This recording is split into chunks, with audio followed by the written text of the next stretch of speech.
अधिक पाल जहाते कवि गोविंद कह सके कहाते।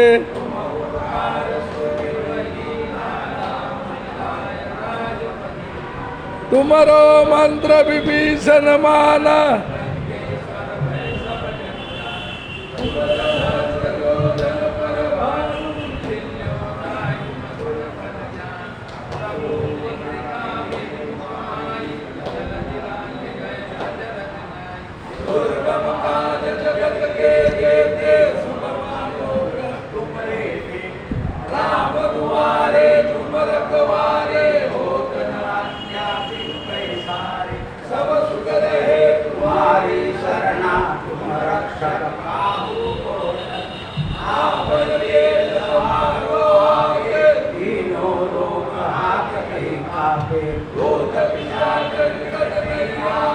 महावीर जब नाम सुनावे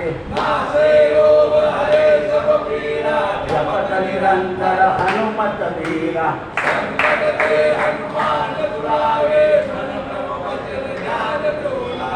सब पर राम तपस्वी राजा और मनोरथ हो कोई लावे। चारों लोक प्रताप तुम्हारा साधु संत के तुम रखवारे असुर निकंदन राम दुलारे। अष्ट सिद्धि नव विधि के दाता असवर दीन जानकी माता। राम रसायन तुम्हारे पासा तुम्हारे भजन राम को पावे। जन्म जन्म के दुख विसरावे।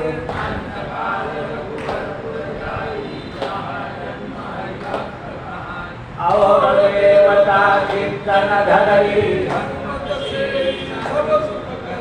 संकट कटे मिटे सब पीरा। जो सुमरे हनुमत बल धीरा।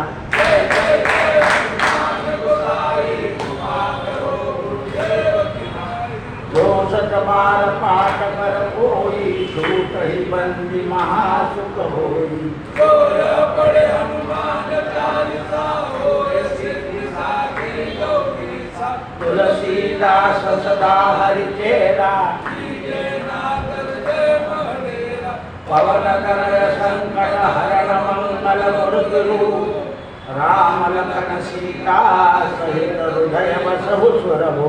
सियावर रामचंद्र की जय। पवन सुत हनुमान की जय। उमापति महादेव की जय। बोलो भाई सब संतन की जय। जय जय सीताराम। नमो भगवते वासुदेवाय। नमो भगवते वासुदेवाय नमो नमः। भगवान प्रभू रामचंद्र भारद्वाज ऋषींचा आशीर्वाद घेऊन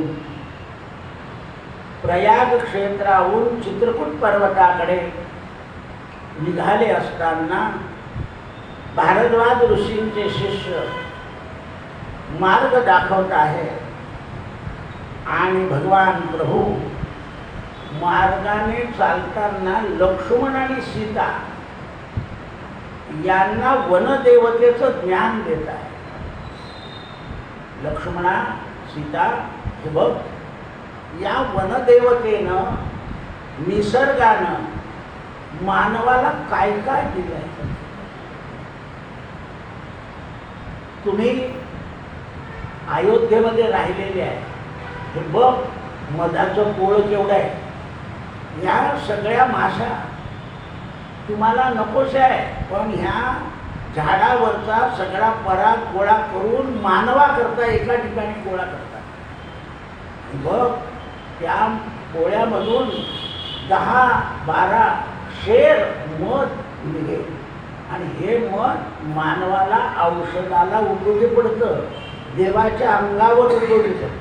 हा बघ आंबा, ही बघ बोरं, या वनस्पती या मानवाच्या रक्षणाकरता आहे. लक्ष्मणा आपल्याला वशिष्ठाने काय सांगितलं. वनस्पती शांती. वेदाचं वर्णन आहे लक्ष्मणा. हे शत्रुदमना सुमित्र कुमारा, मोठे या पशु पक्ष्यांचं ज्ञान बघ. हे वनामध्ये राहत आहे पण मानवाला आनंद देत. बघ मोर, ससा, हरण हे प्राणी एकमेकाला खातात, यांचा आहार आहे. सिंह सगळ्यांना खातो. पण हे निसर्ग पर्जन्याला कारण आहे. या निसर्गावर हे प्राणी अवलंबून आहे. विचार कर लक्ष्मणा, मग माणसाने किती लोकांवर आपल्या कर्मेंद्रियाच्या द्वारानं परोपकार केला पाहिजे. परोपकाराय फलंत वृक्षः. बघ ही गोमती निघाली आहे. परोपकाराय वहन्ति नद्या. आणि मग लक्ष्मणा, आपल्या वडिलांच्या वचनाकरता आपण हे जर सगळी 14 वर्ष झिजवलं तर हे सुद्धा जगाला परोपकार ठरेल असं समजत आहे. मग आपण काय करायला पाहिजे? अरे काकाला मदत कर, आपल्या पोराला सांगायला पाहिजे. पण आपली बाई काय सांगते, तुझ्या काकाने काय केलं आहे, माझ्या लग्नात बंद केला, काय पाठवलं त्याला. सुरुवातीला गोड वाटलं, मग आता हे काढल्यावर तुम्हाला वाईट वाटत. आपलं चुकतं. परोपकार शिकवा. आजच्या वर्तमान स्थितीला श्रीमंत लोक आणि विज्ञानवादी लोक हे जर एकत्र आले ना ते जग ताबडतोब सुटेल. कारण नुसत्या श्रीमंताला बुद्धी नसते, विज्ञानवाद्याला बुद्धी असते, पण त्याच्याजवळ पैसा. हे दोन लोक एकत्र आले पाहिजे. हे दोन लोक जेव्हा एकत्र येतील तेव्हा समाज सुधारणा होईल. काही त्यांचं धन पडू नये, त्याचा काही उपयोग नाही. विज्ञानवाद्यांना तो धन नाही आहे. म्हणून बौद्धिक पातळी आणि अर्थव्यवस्था ही एकत्र जर आली, तर सगळ्यांनी ठरवलं की सगळीकडे झाडं लावायचे. म्हणून आता काय सांगितलं, आईच्या नावाने झाड लावा, बाबाच्या नावाने झाड. का सांगितलं जात आहे? तर हे सगळं मिळून केलं तर होईल. विज्ञान सुद्धा सांगतंय की हे अरिष्ट आहे, हे अरिष्ट आहे, तोडू नका. पण कोणी ऐकतच नाही. ते नाशिकला केवढं जंगल तोडून टाकलं. सत्य आहे. का नाही ऐकत तुम्ही विज्ञानवादी लोकांचं म्हणणं? पाणी अडवा, पाणी जिरवा. ते धनाशिवाय जमत. पर कॉन्ट्रॅक्ट दिलं तर त्याच्यात फरक होईल. कसं पुढची पिढी तयार कशी होईल? म्हणून ते म्हणतात, लक्ष्मणा बघ, हे निसर्ग आपल्याला देतं, आपण निसर्गाला दिलं पाहिजे. 14 वर्ष वडिलांनी आपल्यावर उपकार केले आहे की आपण हा निसर्ग पाहून अयोध्येमध्ये गेल्यावर लोकांना, समाजाला समजवलं, हे सीते तू अयोध्येमध्ये गेल्यावर स्त्रियांना समजव.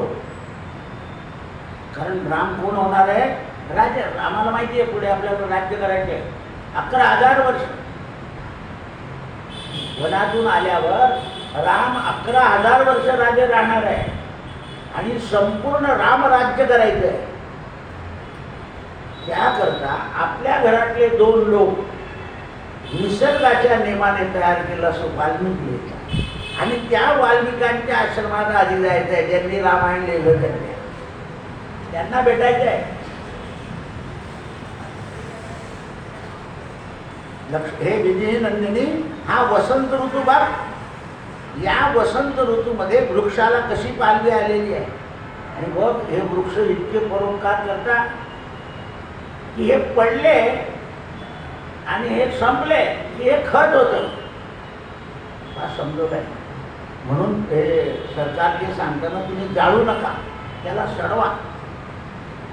आपण काय करतो? जाळून त्याला खत कर. पूर्वी लोक उरलेला चारा, शेण एकत्र येऊन उकरड्यावर टाकायचे आणि ते एका वर्षानं काढायचे. म्हणजे ते सगळं सडून द्यायचं आणि मग ते निसर्गरम्य खत शेतात टाकलं की परत शेत उगवलं. हे कृत्रिम खत आले आणि निसर्ग तण उपटाचं सुद्धा हे आलंय ऍसिड टाकलं की ते, पण जमीन खराब होते ना, तण तरी म्हणतात मजुरी वाचते, पण शेत खराब होतं आणि पीक खराब होतं. ते ऍसिड त्या पिकाला कमकुवत करत. म्हणून हे बघ भिलावे लागले, काय पाणी ते भिलावे लिहिले, पण वेल फळं कसे आहे, याचा मोरब्बा आपल्या अयोध्येमध्ये मिळतो, हा वनातूनच मिळतो. म्हणून वन देवता, म्हणून कार्तिक महिन्यामध्ये एकदा वनात जेवायला जावं. आपण अशा बगीच्यात जातो की तिथे फुलं नाही, वनात जायला सांगितलं. आता हे बाबा पोरं धबधब्यावर जातात आणि मरतात, मरा कसं जायचं का, ते रील काढायला गेले पडले.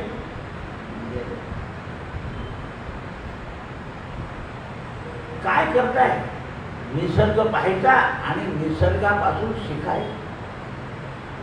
हे सीते बघ, हा वसंत येता आंबा डोले, आपल्याकडे गाणं पण आहे, कोकिळ राणी मंजुळ बोले.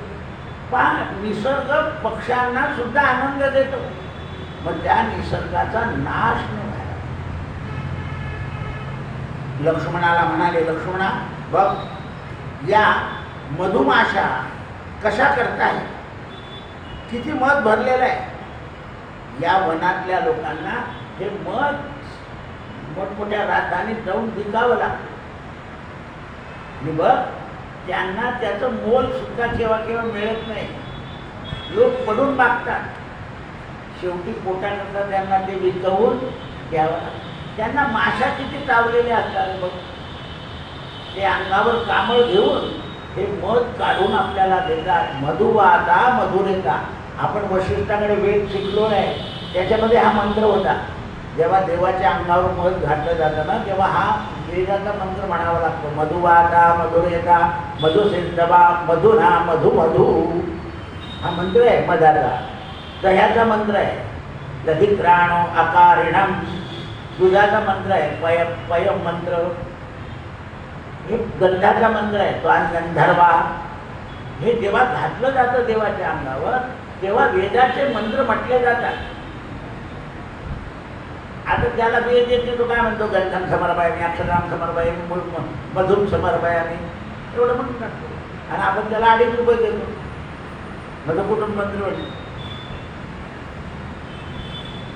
जुनं गाव कसं हत्या बघा, लक्ष द्या. 2.5 रुपये हवे त्याला, कशाला करतो, आपल्याला त्याचं महत्व नाही आहे.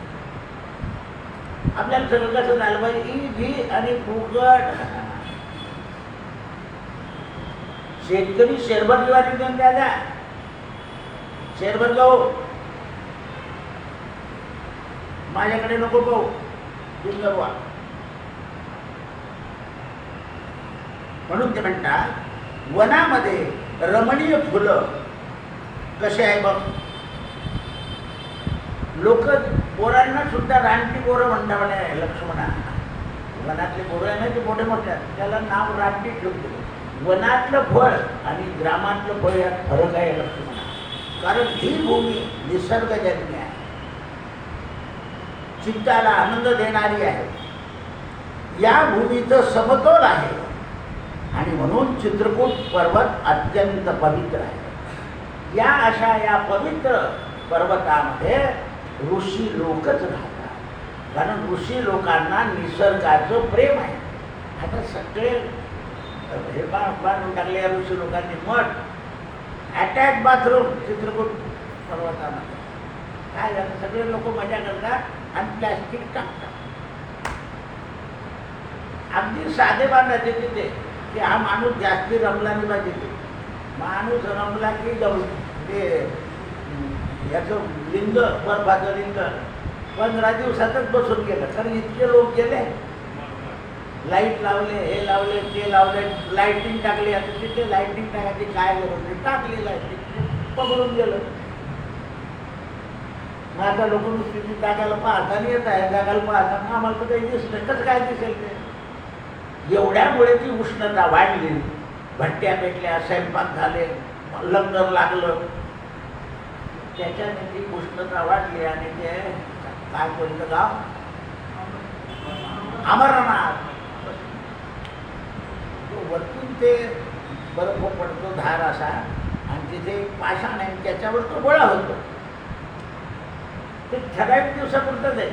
आता 5 ऑगस्टपर्यंत गेली, त्याची मुदत वाढवली, कारण सरकारला उत्पन्न आहे, एवढे लोक गेले होते घरी. तुम्ही पैसा पाहिला, निसर्ग पाहिला,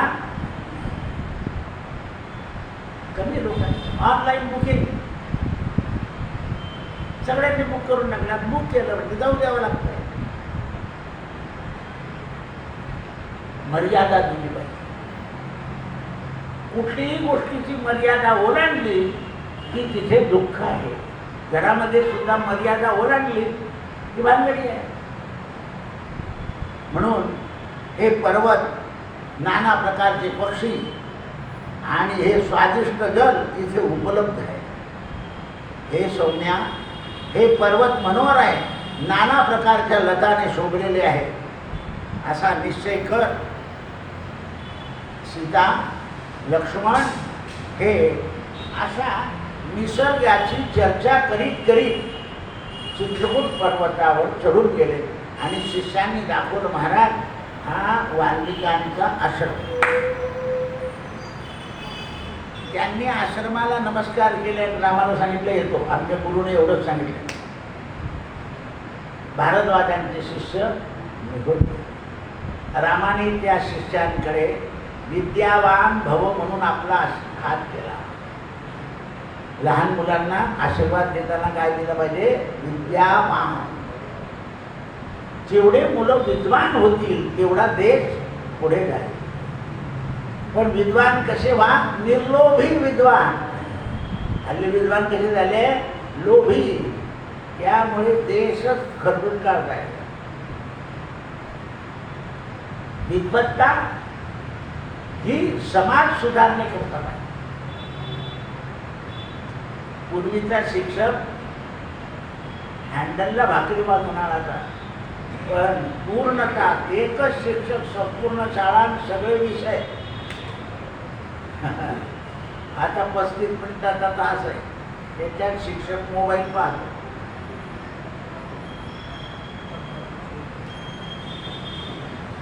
लेडीज गप्पा मारतात. आज उशीर झाला तुम्हाला, गाडी पंक्चर झाली होती. जाऊ दे ना, आता शाळा सुरू झाली ना, गाडी काय पंक्चर झाली.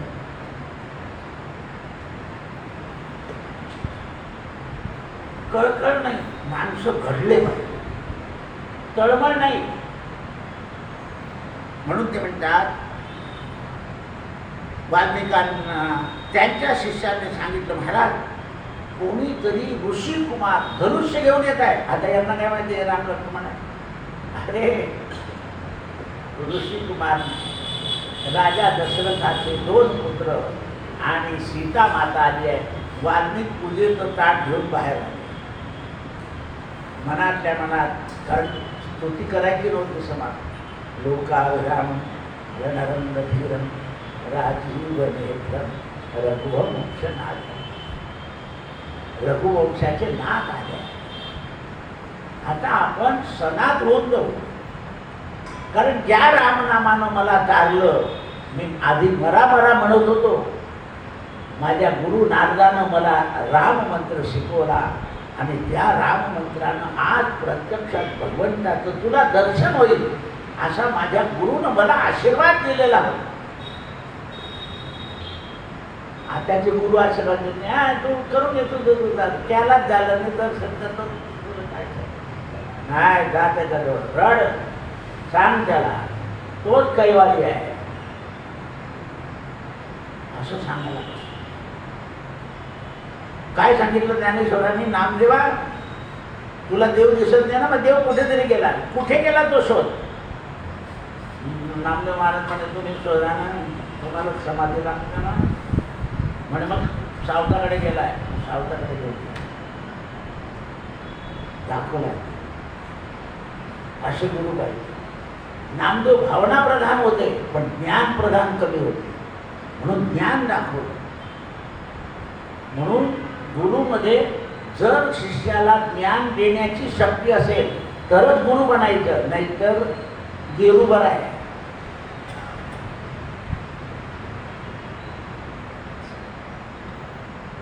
गेरू लावलेले साधू 2 रुपये कोणी देते तर लगेच सिगारेट घेतात, घेऊन घेतात, चाललं राहतं. गेरू पुढचं पुढे. म्हणून लक्ष्मणा सावध हो. हे वाल्मिक ऋषी यांची गुरु नारद आहे. नारदांनी आपली सगळी कल्पना यांना दिली आहे आणि यांनी सगळी कल्पना जगात साकार केलेली आहे. कारण देवाने नारदाला असं सांगितलं होतं की ग्रंथ लिहिणारा अज्ञान पाहिजे आणि त्या रामनामामुळे तो सज्ञान झाला पाहिजे आणि सज्ञान होऊन त्याने रामचरित्र लिहिलं पाहिजे. अज्ञानाचा सज्ञान. नाम काय करतं? जडमूड रांना तारत, जडमूड तारी, म्हणून रामनाम घ्यायचं.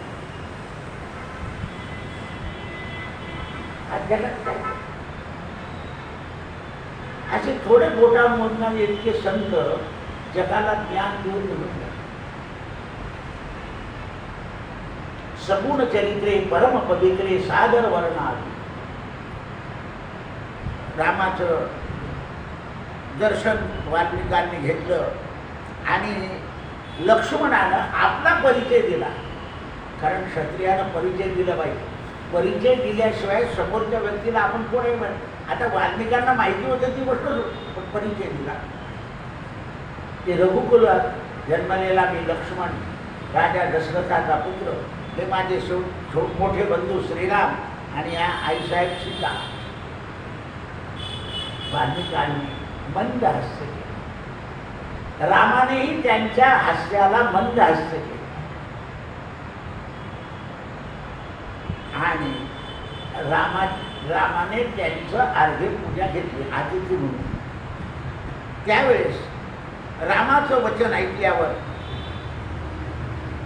वाल्मिकांनी त्यांना आसन वगैरे दिलं बसायला. राम बसले आणि वाल्मिकांनी सांगितले की रामा, ही समोर झाडाखाली जागा आहे ना, तिथे पर्णकुटी बांधा. रामाने लक्ष्मणाला सांगितलं पर्णकुटी करता साहित्य आणा. वाल्मिकांनी आपल्या शिष्यांना देऊन लक्ष्मणाला साहित्य आणण्याची तयारी करून दिली. लक्ष्मण अत्यंत चतुर होते.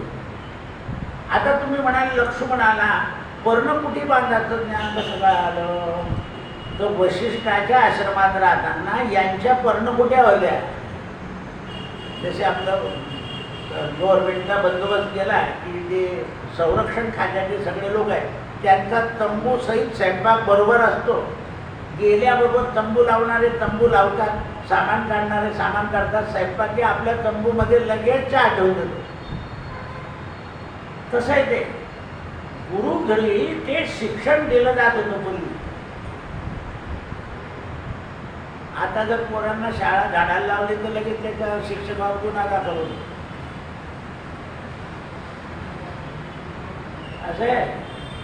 पूर्वी आम्हाला शाळा सारवावी लागत. शेण गरुड पोरं शेण घेऊन जात, मग पाणी आणि ती सगळी शाळा सारवा. मग असे शिक्षक आले की शेण पातळ करा, दांडीने जाणारे सारवा. मग दांडी फिरवायला लागली. नाही आधी मुलांना शाळा सारवावं लागायची. पावसाळ्यामध्ये शाळा गळली तरी छत्री करून सोडायची नाही. तुम्हाला सगळ्या गोष्टीची सवय लागली. हा, सवय लागली. एक पाय काढायचा गाड्यातून, एक पाय टाकायचा, मग चालत जायचं. शाळेला म्हणजे ज्याने शाळेला घर दिलं तो पैसे घेईना. एवढे विद्यार्थी शिक्षकांनी पैसे घेऊन आता फुकट द्यायचं. शिक्षकाला घर फुकट. भाजी त्यामुळे गुरुजीच्या घरी. मग गुरुजी शाळा सुटल्यावर सुद्धा मुलांचा क्लास घ्यायचा आणि मग जायचा त्या सायकलवर. दोन्ही सायकलला मडगाडवर मी गुरुजीच्या. आता चतुर्भुज लक्षात. काळ बदललाय पण श्रम कमी झाले. ज्या मानाने श्रम व्हायला पाहिजे त्या मानाने श्रम नाही. त्यावेळा लक्ष्मणानं कुटी बनवली आणि वाल्मिकाने सांगितलं रामा कुटी तयार झाली. रामाने सांगितलं सुमित्र कुमारा गजकुद नावाच्या झाडाचा कंद काढून आण, आपल्याला शांती करायची. राम वशिष्ठाकडे वेदमंत्र शिकलेले होते. रामानं त्या ठिकाणी काष्टाचा अग्नी प्रदीप्त करून गजकंदाच्या नामक त्या याच्याने आहुती दिलं. कारण वनात काय साहित्य असणार, रामाला कशाला हात लावायचं नाही. म्हणून जे फळं खायचे त्या फळाचं हवन करायचं. ऋषी लोकांना बाकीचे देवता मांडायची गरज नसते. नुसतं कुंड तयार करायचं, देव आधी देवाचा जप करायचा आणि त्या जपाच्या 10 भाग आहुती द्यायच्या. 1000 जप जर केला तर 100 आहुती. 1,00,000 केला तर 1000 आहुती. आहुतीचा नियम आहे. 108 जप केला तर 10 आहुती. म्हणून वास्तू शांती केली. हे लक्ष्मणा, हा गजकंद हा आरोग्य देणार आहे आणि शत्रूचा नाश करणार आहे. लक्ष्मणानं रामाच्या सांगण्याप्रमाणे कुंड तयार केलं आणि सौम्य मुहूर्तावर म्हणजे त्या दिवशी ध्रुव संवज्ञक आहे. वास्तुशांतीचा दिवस सांगितला आहे त्यांनी.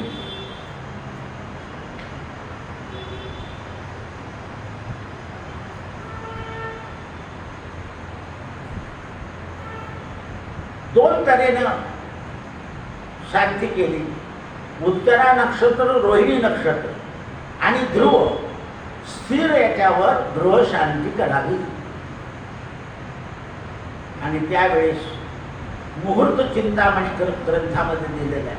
त्याप्रमाणे रामानं रोहिणी नक्षत्रावर ध्रुव, कारण घराची देवता ध्रुव आहे म्हणून त्याला एक मंत्र आहे, यत्र योगेश्वर कृष्ण यत्र पार्थो धनुर्धरा तत्र श्री विद्योर्भुद्र ध्रुवा निर्तील मतिर्म. या मंत्राचा जप करून किंवा दुसरा एक मंत्र आहे, नमस्ते वास्तुपुरुषाय भूषय्या निरत प्रभू मद्गृहे धनधान्य समृद्धम कुरु सर्वदा.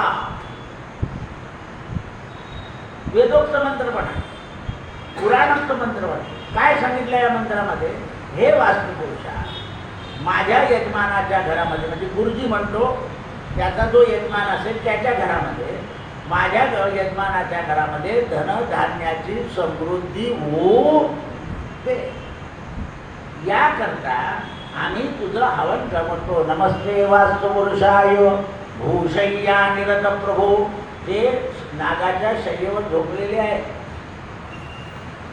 मद्गृहे धनधान्य समृद्धम कुरु सर्वदा. गुरुजी काय म्हणतो, यजमान गृहे धनधान्य समृद्धम कुरु सर्वदा. कारण तो यजमानाचं काम करतो, तो त्याच्या घरचं कसं म्हणेल, आणि ज्याचा माल आहे त्यालाच पुण्य मिळतं. ते आता आपण म्हणतो महाराज तुम्हीच घेऊन या,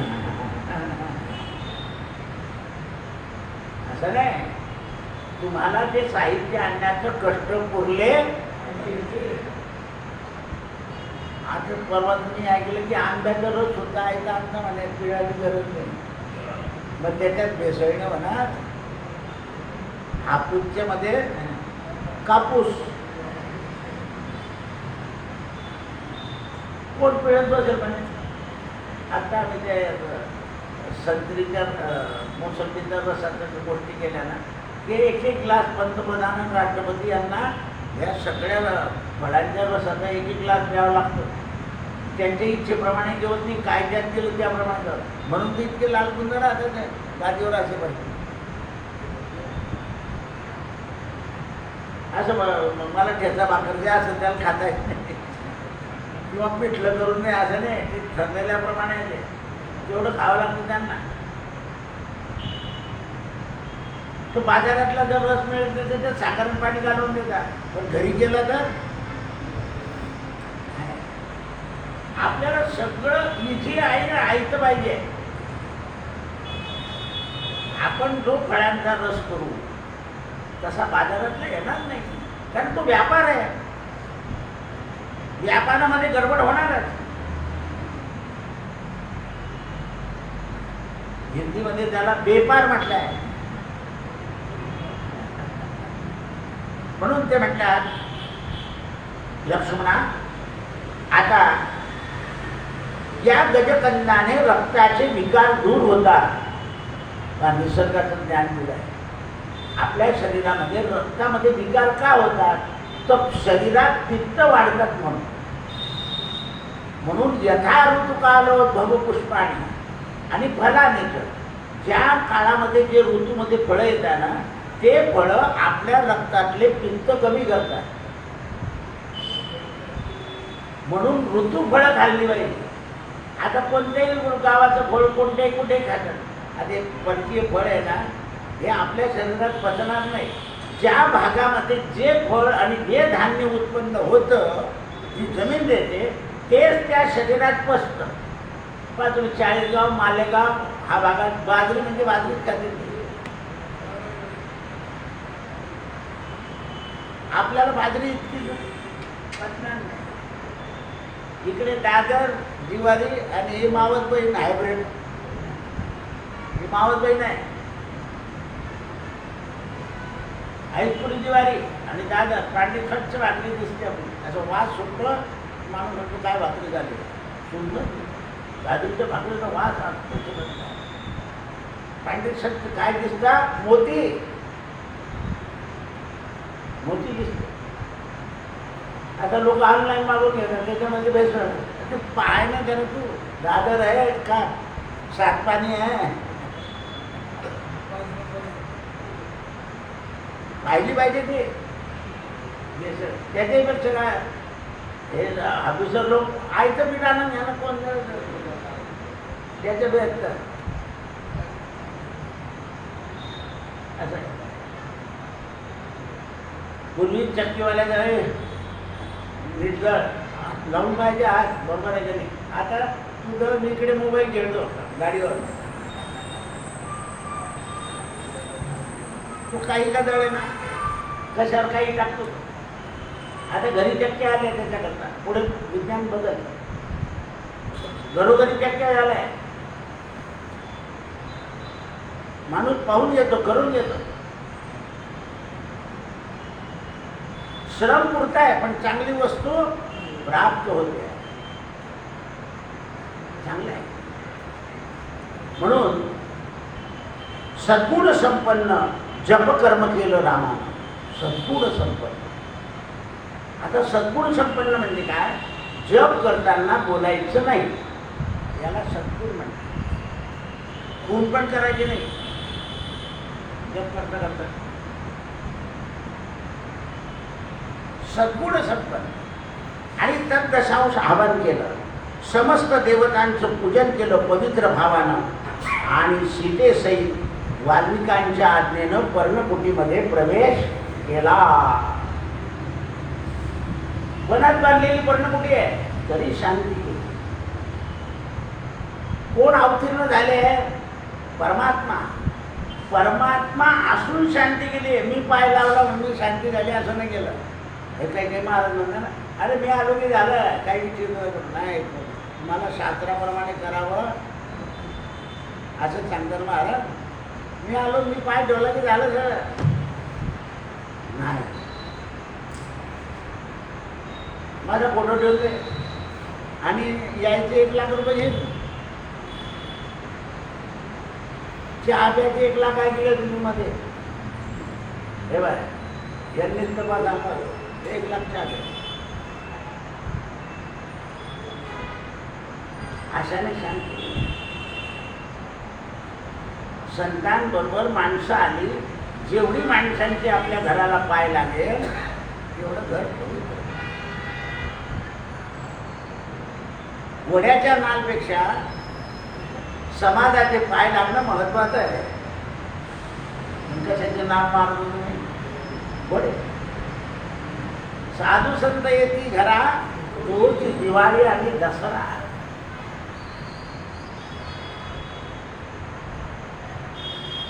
म्हणून त्या विधीपूर्वक यज्ञ झाल्यावर स्नान केलं. रामाने फळं मागवली आणि फळाचा वैष्णदेव केला. रुद्रयाग केला, विष्णुयाग केला आणि वास्तुदोषाचे मंगल मंत्र म्हटले. त्याप्रमाणे आपण लग्न लावतो ना, त्याप्रमाणे वास्तुशांती आहे. यजमानाला बाहेर उभं करायचं, डोक्यावर कलश द्यायचा स्त्रीच्या आणि मंगलाष्टक म्हणायचे. गणपतीचे देवीचे हे आणि वेदाचे मंत्र म्हणायचे. आणि मग घरात स्त्रियांचा डावा पाय, पुरुषांचा उजवा पाय टाकायचा आणि खांदा दरवाजाला लावायचा. या घराचं ओझं आम्ही दोघांनी आता खांद्यावर, म्हणजे सासू सासरे सुद्धा त्यांचं ओझं. आई वडील जर घरात राहिले तर घर तीर्थ होतं. आता तर तुम्ही फोटो बी लावायला तयार नाही. कोणतरी वचकला बाई येते किंवा ते मेलेल्यांचे फोटो लावून या म्हटलं त्यांचं धन चालतं, सोनं चालतं, तेच चालत.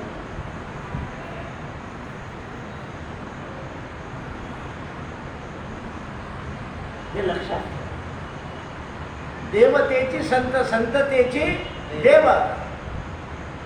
संतांचे फोटो लावणं लावणे आणि देवतेची संत, संततेची देव. रघुनाथाने वैदिक मंत्रानं गणेशाची स्थापना केली, विष्णूची स्थापना केली आणि मनोहर कुटीमध्ये वाल्मिकासारख्या महर्षीला बोलवलं आणि त्यांना फळाचं भोजन. चित्रकूट पर्वतावर रमणीय झाडांखाली राम लक्ष्मण सीता असल्यामुळे ते एक तीर्थ निर्माण झालं. अजूनही तिथे पर्णकुटी बांधलेली आहे, रामाची पर्णकुटी म्हणून आहे. नाशिकला सुद्धा सीता गुंफा आहे. किती वर्ष होऊन गेले, बरेच कुटुंब त्याच्यावर पोट भरतात.